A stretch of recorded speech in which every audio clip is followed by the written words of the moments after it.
रामाय रामभद्राय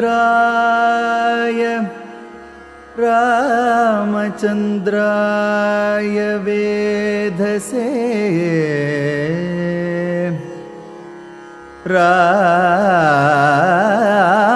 रामाय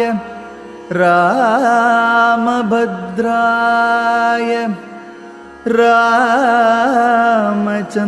रामचन्द्राय वेधसे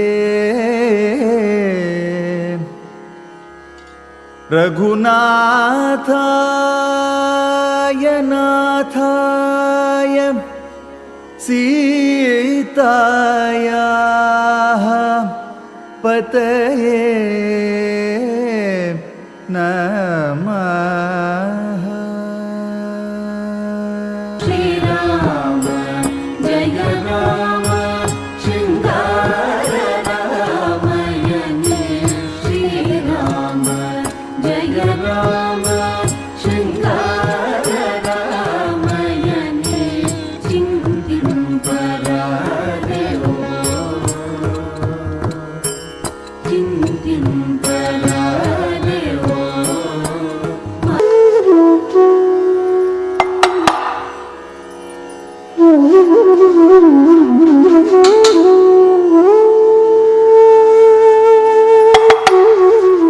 அண்ணா அங்க பாருங்க அண்ணா, மண்ணியும் சீத்தம்மாவும் சங்கீத கச்சேரிக்கு தயாராயிருக்கா போல் இருக்குண்ணா.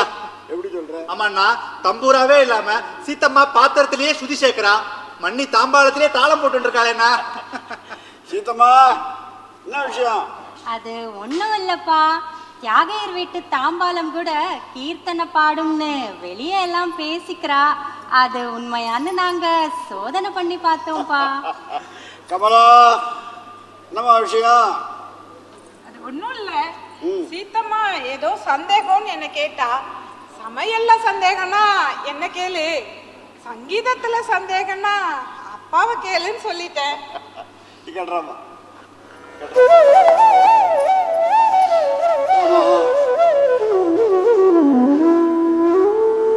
என்னம்மா சந்தேகம்? அப்பா, சாதாரண கீர்த்தனத்துக்கும் நாம சங்கீர்த்தனத்துக்கும் என்னப்பா வித்தியாசம்? அது கீர்த்தனம்னா ஆரம்ப நிலைமா, அப்பதான் கத்துக்கிறது. சங்கீர்த்தனம்னா சிக்ஷை பெத்துண்டு பிரமாதமா இப்படி மேடையெல்லாம் பாடுறது. அப்போ நாம சங்கீர்த்தனம்னா ஒண்ணும் பண்ண வேண்டாம், எதுவும் கத்துக்க வேண்டாம், எதுவும் செய்ய வேண்டாம். பகவான் நாம சொல்லணும்னு மனசை விட்டு பாடுறோம் பாரு, அதுதான் நாம சங்கீர்த்தனம். கலியுகத்துல அதுதான் புண்ணியத்தையே கொடுக்கும். என்ன பகவானை விட பகவான் நாமாவை சொல்றது முக்கியங்கிறாளா நீங்க? ஏடா பின்ன, ராமர் லங்கைக்கு போனோம்னு பார்த்தார், சுலபமா போக பிடிச்சதோ? வானரங்கள் அணில் உதவியெல்லாம் வாங்கி கஷ்டப்பட்டு ஒரு பாலம் கட்டி அங்க போனார். சரி, ஆஞ்சநேயர் அப்படியா? ராமா ராமாவோட 2 எழுத்த சொன்னார், அங்க போய் அப்படியே குச்சிட்டாரு. அண்ணா நீங்க சொல்றத பார்த்தா மனுஷாளுக்கெல்லாம் புண்ணியம் சேரணும்னா நாம சங்கீர்த்தனத்தை மட்டும் பண்ணா போறோங்கிற மண்டு. அது மாத்திரம் போறாது, அவளுக்கு நித்திய கர்மானுஷ்டானங்கள் விதிச்சிருக்கு, அதையும் செய்யணும், அப்பதான் புண்ணியம். புரிஞ்சுதுண்ணா? உனக்கு அப்பவும் புரியாது, நாளைக்கும் கேப்ப. அப்பா, இந்த அவதாரம் சொல்றாளே அப்படின்னா என்னப்பா? அதுமா நல்லவாளை காப்பாத்துறதுக்கும் கெட்டவாளை அழிக்கிறதுக்கும் பகவான் எடுத்தது அவதாரம் ஒண்ணு இல்ல, 10 அவதாரம். ஏமண்டி, இந்த ராம அவதாரத்துக்கும் கிருஷ்ண அவதாரத்துக்கும் என்ன ஒத்துமை? அது ஒத்துமைன்னு பார்த்தா எல்லாம் சீமன் நாராயணனுடைய அவதாரமா. அப்போ வேற்றுமுப்பா? அதுமா இந்த பிரபஞ்சத்துல எல்லாரையும் போல நானும் ஒத்தேன் அப்படின்னு சொன்னவன் ராமன். இந்த பிரபஞ்சமே நான் தான் சொன்னவன் கிருஷ்ணன். ஓ, ராமன் அரசன், கிருஷ்ணன் ஆச்சாரியன். அப்படி பார்த்தா நீங்க ஆச்சாரியனை தானே பாடணும், ஏன் அரசனான ராமனை பாடுறேன்? நல்ல கேள்விமா, நல்ல கேள்வி. கிருஷ்ணன் ஆச்சாரியன் தான். பகவத்கீதை மூலமா நம்ம இப்படி வாழணும்ன்ற வாழ்க்கை முறையை நமக்கு சொல்லி கொடுத்தான், அவ்வளவுதான். அது மாதிரி அவன் வாழ்ந்து காட்டல. ஆனா ராமன் அரசனா இருந்தா கூட சாதாரண மனுஷன் மாதிரியே வாழ்ந்து காட்டினான். அதனாலதான் அவடையே நான் பாடிட்டு இருக்கேன், அவ்வளவுதான். அப்பா, எனக்கு ஒரு சந்தேகம். சீத்தம்மா, மீதிய நாளைக்கு கேள, அப்பா கொஞ்சம் ஓய்வு எடுக்கட்டுமே. கேட்கட்டுமா? அவன் நம்ம பரம்பரை பெருமையா கேட்கிறா, பகவானுடைய பெருமையை தானே கேட்கிறா. கேள்வி கொடுத்த கேளு. அப்பா, ராமர் சத்தியத்தையே பேசணும்னு சொன்னவர், ஆனா கிருஷ்ணர் சத்தியத்தை மட்டும் பேசுற தர்மரையே பொய் சொல்ல வச்சாரேப்பா, இது சரியா? இந்த பொய்ங்கெல்லாம் மனுஷா கிட்டதாமா, தெய்வத்துக்கிட்ட கிடையாது. தெய்வத்துக்கிட்ட அதுக்கு பேரு மாயை. ஓ, தர்மருக்கு சங்கடம் வரணுங்கிறதுக்காக கிருஷ்ணன் அவரை பொய் சொல்ல சொல்லல, தர்மத்துக்கே சங்கடம் வரக்கூடாதுன்னு தான் பொய் சொல்ல சொன்னார், அவ்வளவுதான். அப்பா அப்பா இன்னும் ஒரே ஒரு சந்தேகம். இல்ல வேண்டுகோள், நீங்க எப்படி வேணா வச்சுக்கோங்களேன். நீ எப்படி வேணா கேள. உங்களுக்கு அந்த ராமர் மட்டும்தான் உயர்ந்தவராப்பா, சீதை கிடையாதா? எல்லாமே நமக்கு தெய்வங்கள் தானமா. அப்போ ஏன்பா நீங்க சீதையை பத்தி மட்டும் தனியா நிறைய கீர்த்தனை பாட மாட்டேங்கிறீங்க? ராமரை பத்தி பாடினா சீதை அதுல அடக்கம் தானே. அப்படியெல்லாம் கிடையாதுப்பா. ராமராவது போற வழியில ஒவ்வொருத்தரையும் தன் தம்பி தன் சிஷ்யன்னு மனுஷால சேர்த்துட்டே போனாருப்பா. சீதா அப்படி இல்லையேப்பா, பாவம் யாருமே இல்லாம தனியா அந்த அசோகவனத்துல, அதுவும் அந்த ராட்சசிங்களுக்கு மத்தியில எல்லாம் இருந்தா. அவளுக்கு நிச்சயம் தனி கீர்த்தனை வேணும்பா. அண்ணா சீத்தம்மா பெண் உரிமைக்கு குரல் கொடுக்குறா அண்ணா, நியாயம் தானே? தம்புரா எடுத்துட்டு போ. ராமா ராமச்சந்திர பிரபு.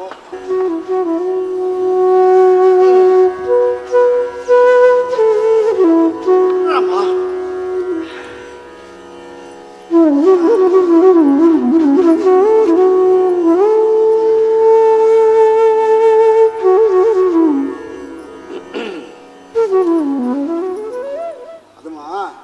பித்ருவாக்கிய பரிபாலனத்துக்காக ராமன் காட்டு கிளம்புறார். சீதையை அயோத்தியிலேயே இருக்க சொல்லிட்டார். சீதைக்கு மகா கோபம் வந்தது. எப்பவுமே கைவிட மாட்டேன்னு சொல்லிட்டு நட்டாத்துல விட்டுட்டு போறே நியாயமானு கேட்டா. பயந்துட்டு போய் சீதையை அடிச்சுட்டு போயிட்டார். சீதைக்கு கோபமா? ஆச்சரியமா இருக்கேப்பா. நியாயமான கோவம் தானே, எல்லா மனைவிக்கும் வரக்கூடிய தார்மீகமான கோவம் தானே. இல்லைன்னா உனக்கு கோவம் வந்துருவே கப்பலாம். காம்போதிக்கு ஒரு ஆரோணம் வரணும் சொல்லு. சரிகமா பதனி சா. சீதம்மா, உனக்கு எவ்வளவு தூரம் சொல்லியிருக்கேன், காம்போதிக்கு ஆரோகணத்தில் நிஷாதம் கிடையாதுன்னு. நீ சேர்த்தா அது ஹரிகாம்போதி ஆயிடும். சரிப்பா, சரியா பாடுறேன். சரிகமா பத சா நீ தபா மகரி சா. माँ जानकी चटभट ग. माँ जानकी चट बट ग. बट ग. माँ जानकी. माँ जानकी चट बट ग. भटग. माँ जानकी चट बट ग. महराजू वै महराजू वै. महाराजू वै महराजू वै तीवी. माँ जानकी चट बट ग. महराजू वै देवी. माँ जानकी चट बट ग.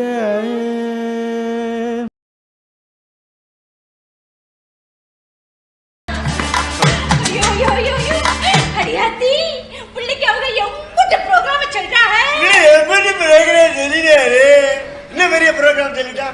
6ல இருந்து பிடி உஷாவா, 7ல இருந்து ஸ்மிருதி மந்தானியா, அதுக்கப்புறம் சகுந்தலா தேவியா, சாயந்தரம் வந்தா சானியா மிர்சாவா, பிவி சிந்துவா, விஸ்வநாதன் ஆனந்தா, எல்லாம் கரெக்ட். எப்போ என் புள்ள ஒரிஜினல் மீனாட்சியா என்கிட்ட இருப்பா, அதை சொல்லுங்கடி சார். நீங்க அப்படி சொல்லக்கூடாது. நீங்க வெள்ளம் மண்டினா உங்க பொண்ணு சின்ன வெள்ளம் மண்டியா. எப்ப குழந்தைய என்கிட்ட ஒப்படைச்சிங்களோ அப்பவே the child will go up up and up. I want to see the child. Where is the child? Muruga Muruga இருக்கிறேன். ஏலே மீனாட்சி இங்க வால. சீக்கிரம் வா. சார், பொண்ணு பின்னாடி வந்து முதுகுல குத்துறா. Who knows? பின்னாடி அரசியல்வாதி ஆகலாம் சார். ப்ரோ, குழந்தை நல்ல பிரைட்டா இருக்கா, அவங்க அம்மா மாதிரி. Now I want to test the child. தாராளமா டெஸ்ட் பண்ணு. My dear child, என்ன பேரு? மீனாட்சி. மீனாட்சி, உனக்கு கிரிக்கெட் பிடிக்குமா? கிரிக்கெட் பாப்பியா? கிரிக்கெட்ல 4 காட்டு.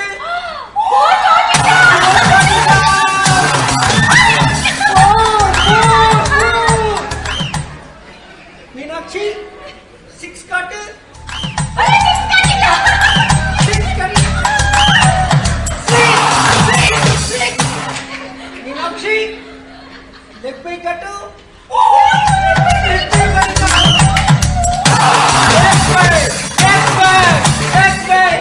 மீனாட்சி நோ பால் காட்டு ஓ ஃப்ரீ கிட்டே காட்டிட்டா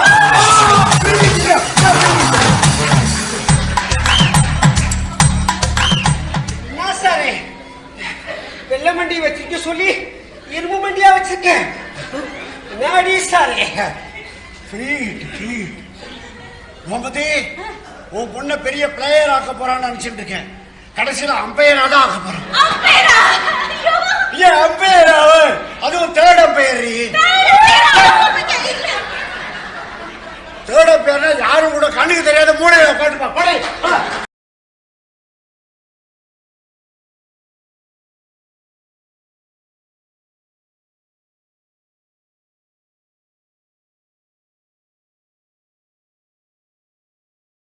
இவ்வளவுதான் தெரியும்.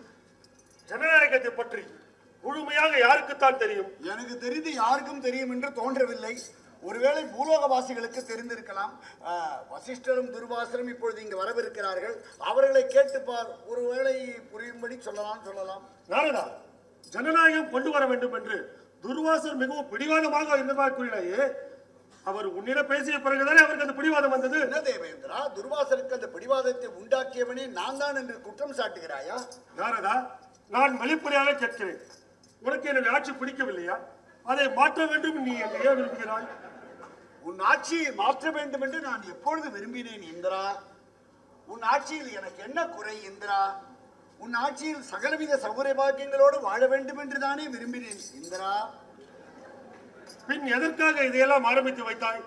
ஜனநாயகம் வருவதைத்தான் நீ விரும்புகிறாய் அல்லவா? ஜனநாயகம் என்பது நல்ல ஆட்சி முறைதான், அதில் எந்தவித சந்தேகமும் இல்லை. அப்படியானால் என்னுடைய ஆட்சி முறை? உன்னுடைய ஆட்சியும் நல்ல ஆட்சி தான், அதில் என்ன சந்தேகம்? இரண்டில் எதை நீ அதிகம் விரும்புகிறாய்? என்னுடைய 2 கண்களில் வலதுகன் சிறந்ததா இடதுகன் சிறந்ததா என்று கேட்டால் நான் என்ன பதில் சொல்வேன் இந்திரா? திருலோக சஞ்சாரியே, உன் கலகத்தை நன்றாக ஆரம்பித்து வைத்திருக்கிறாய். நாரதன் கலகம் நன்மையில் தான் முடியும், நீ கவலையே படா.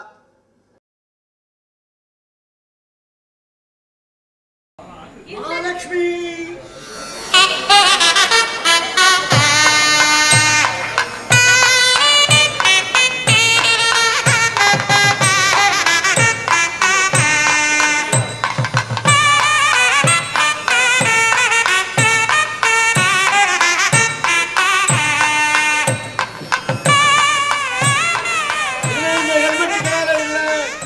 ஷூக்கு வேலை இல்லை, எதுக்குமே வேலை இல்லை. நான் இனிமே பலூட்டி வளர்த்த கிளி பழம் கொடுத்து. என்னங்க இது? வியட்நாம் மேடுல வர சிவாஜி கணேசன் மாதிரியே டயலாக் பேசுறீங்க, அப்புறம் தப்பா வேற பாட்டு பாடுறீங்க. இது கௌரவம். இப்ப புரிஞ்சு போச்சு. உன் கண்ணில் நீர் வழிந்தால். சீரியஸா சொல்லுங்க, விளையாடாதீங்க. நீங்க என்ன விஆர்எஸ் வாங்கிட்டு? எஸ், நான் விஆர்எஸ்ல வந்துட்டேன். நான் வேற, அந்த கம்பெனி வேற. இனிமே எனக்கு அதுக்கு சம்மதம் இல்லை. மனசு ரொம்ப கனமா இருக்குங்க. வீட்டு வாசல்ல ஒருத்தர் வந்து இன்னொரு போயிட்டாங்கன்னு சொன்னா மனசு எவ்வளவு வருத்தமா இருக்குமோ அந்த அளவுக்கு மனசு ரொம்ப கனமா இருக்குங்க. பைத்தியம், ரெடி? நான் செத்து போயிட்ட மாதிரியா பேசுறேன்? வேலையும் வீட்டுல ஒருத்தர் மாதிரி தாங்க. வீட்டு சொந்தக்காரங்க யாராவது போயிட்டாங்கன்னா வருத்தமா இருக்காதா? ஆஃப்டர் வேலை தான் அடி போச்சு. இல்லைங்க, ஒருத்தர் பேருக்கு முன்னாடி இருக்கிற இன்ஷியலை விட, ஒருத்தர் பேருக்கு பின்னாடி இருக்கிற படிப்பை விட, ஒருத்தர் பேருக்கு கீழே இருக்கிற வேலை ரொம்ப மரியாதைக்குரியதுங்க. அப்படிப்பட்ட மரியாதையான வேலையை இப்படி விட்டுட்டு வந்திருக்கிறீங்க. நான் சொல்றதை நீங்க கேளுங்க. ஒருத்தரோட அட்ரஸ் தெரியலன்னா அவங்களை கண்டுபிடிக்கிறது ரொம்ப கஷ்டம். அதுவே அவங்க இந்த தெருவில் டாக்டரா இருக்காங்க, இல்ல இன்ஜினியரா இருக்காங்க, பிளம்பரா இருக்காங்க, டெய்லர் கடை வச்சிருக்காங்க, இந்த கம்பெனில தான் வேலை செய்யறாங்க, இந்த கலர்ல தான் யூனிஃபார்மை போட்டுட்டு போவாங்கன்னு சொன்னா அவன் அந்த ஆபீஸ் பியூனா இருந்தா கூட ஈஸியா அட்ரஸை சொல்லலாங்க. வேலைங்கிறது வயிற்றுக்கும் வாழ்க்கைக்கும் மட்டும் இல்லைங்க. வேலைங்கிறது ஒரு சோஷியல் ஸ்டேட்டஸ். அதை போய் இப்படி விட்டுட்டு வந்திருக்கீங்களே. பைத்தியம், நான் மாத்திரமா வேலையை விட்டுருக்கேன். எங்க ஆபீஸ்ல பாலன், ராஜன், கிருஷ்ணன் எல்லாரும் விட்டுருக்காடி. அவங்க வேலையை விட்டதுக்கும் நீங்க வேலையை விட்டதுக்கும் நிறைய வித்தியாசங்கள் இருக்குங்க. பாலனோட அப்பா டிபார்ட்மெண்ட்ல ஸ்டோர் வச்சிருக்காரு. இவர் நேரா போய் பாலன் அவரோட கல்லால போய் உட்கார்ந்துருவார். ராஜன் டெய்லர் கடை வச்சுப்பார். அப்புறம் கிருஷ்ணன் பெரிய பாப்புலர் டிவி ஆர்டிஸ்ட். இவங்க எல்லாம் ஒரு ஆல்டர்னேட்டிவ் வச்சுக்கிட்டு அவங்க வேலையை விட்டாங்க. ஆனா நீங்க எந்த ஒரு ஆல்டர்னேட்டிவும் இல்லாம இப்படி வேலையை விட்டுட்டு வந்திருக்கீங்க. ஏடி பழைய வாழ்க்கையை பத்தி பேசுற, வரப்போற புது வாழ்க்கையை பத்தி பேசுமா. வரப்போற புது வாழ்க்கை எப்படி இருக்கும்னே தெரியாத போது அந்த புது வாழ்க்கை பத்தி நான் என்னன்னு பேசுறது? இதை நீ சொல்லணும்னா அப்படி போட்டு வாங்கினேன். புது வாழ்க்கை பாக்குறியா? அன்னைக்கு சொன்னேன்ல 18 இல்லடி 20 லட்சம் ரூபாய். இதா வச்சுக்கோ.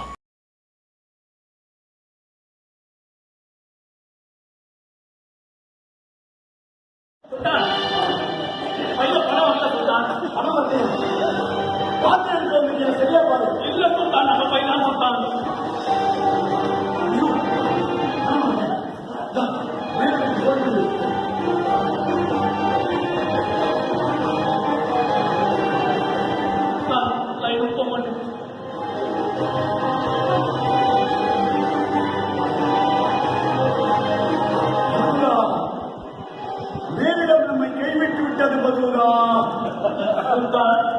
இதுக்கு